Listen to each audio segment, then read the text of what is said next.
नमस्कार दोस्तों, द अभी स्पेक्ट्रम चैनल में आप सभी का स्वागत है। केंद्रीय वित्त मंत्री निर्मला सीतारमण ने आज वित्तीय वर्ष 2026-27 के केंद्रीय बजट को संसद में प्रस्तुत किया, जिसके प्रावधानों के बारे में हम इस वीडियो में बात करेंगे।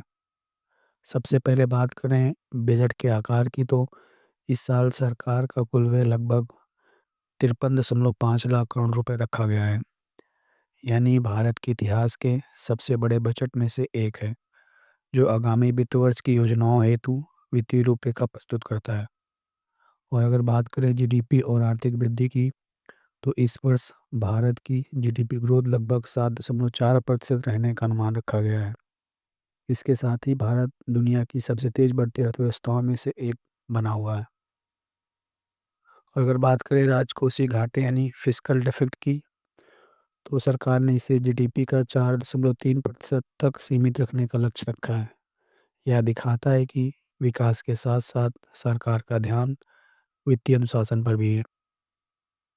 डेब्ट टू जीडीपी रेशियो इस समय लगभग 55.6% है, यानी सरकार पर कुल खर्च अभी भी काफ़ी ज़्यादा है, जिसे सरकार ने 2030 तक इसे घटाकर करीब 50% पर लाने का लक्ष्य रखा है, ताकि देश की वित्तीय स्थिति को मजबूत और ब्याज बोझ को कम किया जा सके, जिससे अर्थव्यवस्था को और स्थिर बनाया जा सके। इंफ्रास्ट्रक्चर पर सरकार ने इस बार सबसे बड़ा दांव खेला है।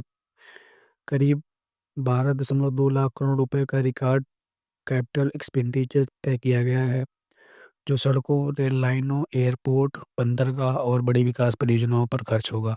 इससे रोजगार बढ़ेगा, कनेक्टिविटी सुधरेगी और उद्योग की नई रफ्तार भी मिलेगी। यह भारी निवेश आने वाले वर्षों में भारत की तेज आर्थिक वृद्धि और मजबूत भविष्य की असली नींव साबित होगा। अगर बात करें सरकार की उधारी की, तो इस साल तकरीबन 17.2 लाख करोड़ रुपए की ग्रॉस बैरोइंग सरकार करेगी, यानी विकास योजनाओं के लिए बाजार से बड़ा फंड जुटाया जाएगा।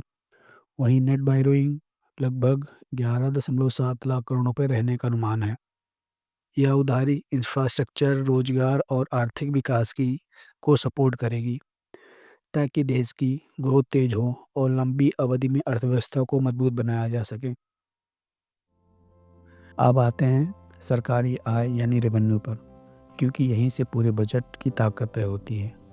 सरकार को टैक्स से लगभग 28.7 लाख करोड़ रुपए मिलने का अनुमान है, जो आयकर और कॉरपोरेट टैक्स से आएंगे। इसके अलावा नॉन डेब्ट रेसिप्ट से लगभग 36.5 लाख करोड़ रुपए जुटाए जाएंगे, जिसमें डिविडेंड, फीस और अन्य स्रोत शामिल हैं।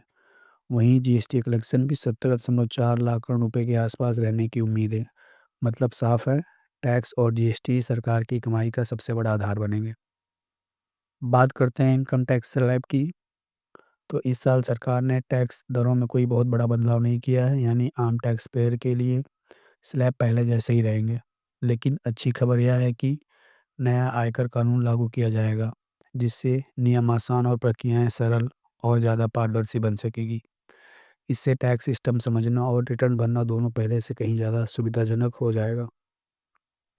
कुल मिलाकर यह बजट साफ संदेश देता है कि भारत अब तेज विकास की दिशा में बड़े कदम उठा रहा है। विकास, निवेश और वित्तीय अनुशासन, इन तीनों के बीच बेहतरीन संतुलन बनाया गया है। इंफ्रास्ट्रक्चर पर रिकॉर्ड खर्च, मजबूत टैक्स कलेक्शन और नियंत्रित घाटा अर्थव्यवस्था को स्थिर और भरोसेमंद बनाते हैं। सरकार का फोकस साफ है, ज़्यादा रोजगार, बेहतर कनेक्टिविटी और लंबी अवधि की ग्रोथ। ज़्यादा रोजगार, बेहतर कनेक्टिविटी और लंबी अवधि की ग्रोथ। अगर ये योजनाएं सही तरीके से लागू होती हैं, तो आने वाले सालों में भारत और मजबूत, आत्मनिर्भर और वैश्विक ताकत बनकर उभरेगा।